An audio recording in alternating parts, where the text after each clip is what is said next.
الحمد لله الحمد لله وكفى وسلام على عباده الذين اصطفى أما بعد فأعوذ بالله من الشيطان الرجيم بسم الله الرحمن الرحيم قل إن كنتم تحبون الله فاتبعوني يحببكم الله ويغفر لكم ذنوبكم والله غفور رحيم وقال النبي صلى الله عليه وسلم كل أمر جبال لا يبدأ فيه بسم الله فهو أقطع أو قال النبي عليه الصلاة والسلام إن الله وملائكته يصلون على النبي يا أيها الذين آمنوا صلوا عليه وسلموا تسليما اللهم صل على سيدنا ونبينا وشفينا وحبيبنا ومولانا محمد صلى الله عليه وعلى آله وأصحابه وبارك وسلم سبحانك لا علم لنا إلا ما علمتنا إنك أنت العليم الحكيم رب اشرح لي صدري ويسر لي أمري واحلل عقدة من لساني يفقه قولي সম্মানিত দর্শক শ্রোতা আসসালামু আলাইকুম ওয়া রাহমাতুল্লাহি ওয়া বারাকাতুহু। আজকে আমি আপনাদের উদ্দেশ্যে আল্লাহ পাকের কালাম থেকে ছোট্ট একটু আয়াতে কারিমা তেলাওয়াত করেছি। বিশ্বনবী মুহাম্মদুর রাসূলুল্লাহ সাল্লাল্লাহু আলাইহি ওয়াসাল্লামের অসংখ্য অগণিত অমীয় বাণী থেকে ছোট্ট এক টুকরা বাণীর আংশিক তেলাওয়াত করেছি। এগুলোকে সামনে রেখে আমি দু চারটা কথা উপস্থাপন করব, যাতে করে আপনারা উপকৃত হতে পারেন, আপনারা সেই অনুযায়ী আমল করতে পারেন। আমি আল্লাহ পাকের যে কালামে পাক তেলাওয়াত করেছি, আল্লাহ রাব্বুল আলামিন বলেন কুল ইন কুনতুম তুহিব্বুনাল্লাহা ফাত্তাবিউনি ইউহিব্বুকুমুল্লাহ ওয়া ইয়াগফির লাকুম যুনুবাকুম আল্লাহু গফুরুর রহিম। আল্লাহ রাব্বুল আলামিন বলতেছেন, হে হাবিব, আপনি আপনার উম্মতদেরকে জানিয়ে দেন, তারা যদি আমার মায়া, আমার মোহাব্বত, আমার ভালোবাসা, আমার জান্নাত পেতে চায়, তাহলে তারা যেন আপনার অনুসরণ এবং অনুকরণ করে। আল্লাহ বলতেছেন বিশ্ব নবীর অনুসরণ করার জন্য সেই নবীর তিনটা সুন্নাত নিয়ে আজকে আমি আলোচনা করব। যে বিশেষ তিনটা সুন্নাত, বিশেষ তিনটা আমল করলে আমাদের দেখা যাবে অনেক আমল আমাদের সহজ হয়ে যাবে, আমাদের অনেক আমল আস্তে আস্তে সহজ হয়ে যাবে, পালন করা সহজ হয়ে যাবে। এই বিশেষ তিনটা আমল যদি আমরা করতে পারি, তাহলে দেখা যাবে আমরা অনেক আমল আমাদের হাতে চলে আসবে। বন্ধুগণ আমার, তিনটা বিশেষ আমল। এক নাম্বার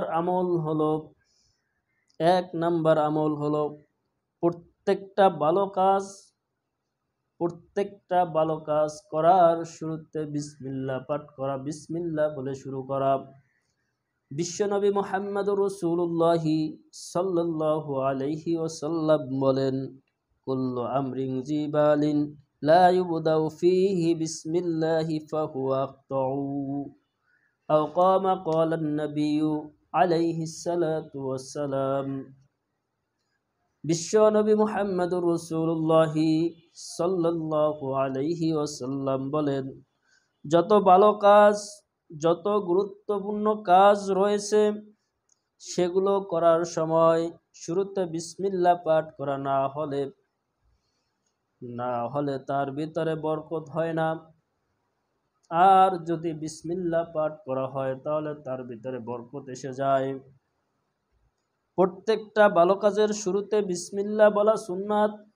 প্রত্যেকটা ভালো কাজ করার শুরুতে বিসমিল্লাহ বলা সুন্নাত।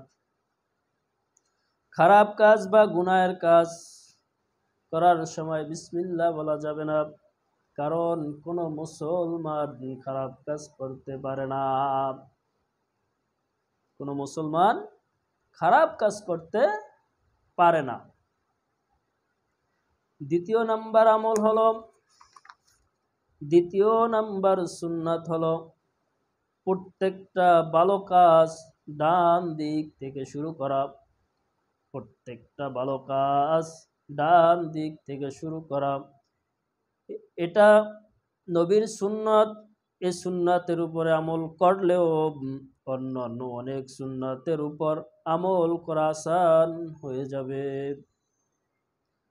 আয়েশা রাদিয়াল্লাহু তাআলা আনহা বলেন, নবী করিম সাল্লাল্লাহু আলাইহি ওয়াসাল্লাম জুতা, স্যান্ডেল পরিধান করা, চুল আঁচড়ানো, ওযু গোসল করা ইত্যাদি সব কিছু ডান দিক থেকে শুরু করতেন। সব কিছু ডান দিক থেকে শুরু করতেন। যখন বিশ্বনবী মুহাম্মদুর রাসূলুল্লাহ সাল্লাল্লাহু আলাইহি ওয়াসাল্লামের মাথার চুল বাবরি ছিলেন, যখন তিনি মাথার চুল আঁচড়াতেন তখন আগে ডান দিকে সিটি আঁচড়াতেন, পরে বাম দিকে চুল দিতেন। এটা বিশ্বনবীর সুন্নাত। যখন নবীর উম্মত মুসলমান যখন কোনো ভালো কাজ করে, যেমন জামা পরিধান করার সময় আগে ডান হাত প্রবেশ করাইতেন এবং পরে বাম হাত ঢুকাতেন। এটা বিশ্বনবীর সুন্নাত। বিশ্বনবী আমল করেছেন। বিশ্বনবী মুহাম্মদুর রাসূলুল্লাহ সাল্লাল্লাহু আলাইহি ওয়াসাল্লাম যখন জুতা পরিধান করতেন আগে ডান পা পরিধান করতেন এবং পরে বাম পা পরিধান করতেন। এভাবেই প্রত্যেকটা কাজ ডান দিক থেকে শুরু করা, এটা বিশ্বনবী মুহাম্মদুর রাসূলুল্লাহ সাল্লাল্লাহু আলাইহি ওয়াসাল্লামের সুন্নাত। এই সুন্নাত যদি আমরা আমল করতে পারি, আস্তে আস্তে দেখা যাবে আমাদের ভিতরে অনেক সুন্নাত চলে আসছে, অনেক আমল চলে আসছে। আর তৃতীয় নাম্বার সুন্নাত হলো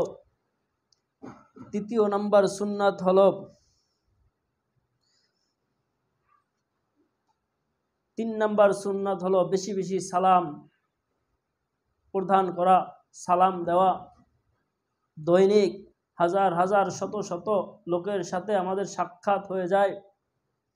এই সাক্ষাৎ হওয়ার সাথে সাথে যদি আমরা সালাম প্রদান করতে পারি, এই সালাম দেওয়া সুন্নাত এবং সালামের উত্তর দেওয়া ওয়াজিব। এই সালাম এমন একটা জিনিস, সালাম অর্থ শান্তি।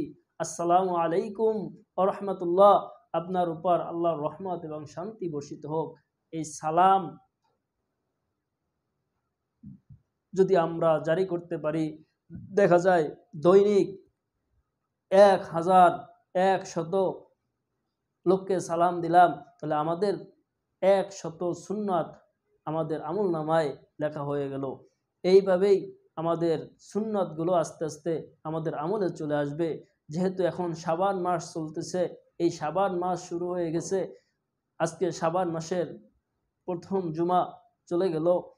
আমরা এই শাবান মাসে বেশি বেশি আমল করার চেষ্টা করি, যাতে করে রমজানে আমরা পরিপূর্ণ আমল করতে পারি, পরিপূর্ণ আমলদার হতে পারি, আল্লাহ পাককে রাজি খুশি করাতে পারি। এই শাবান মাসে আমরা আল্লাহ পাককে রাজি খুশি করানোর চেষ্টা করব, বেশি বেশি আমল করার চেষ্টা করব, কোরআন হাদিস অনুযায়ী জীবন গড়ার চেষ্টা করব, নবীর সুন্নাত অনুযায়ী জীবন গড়ার চেষ্টা করব। এই বিশেষ 3টা সুন্নাত যদি আমরা আমল করতে পারি, দেখা যাবে আস্তে আস্তে আমাদের ভিতরে অনেক সুন্নাত চলে আসছে। আল্লাহ রব্বুল আলামিন আমাদের সবাইকেই আমল করার তৌফিক দান করুক। আমিন। আসসালামু আলাইকুম ওয়া রাহমাতুল্লাহি ওয়া বারাকাতুহু।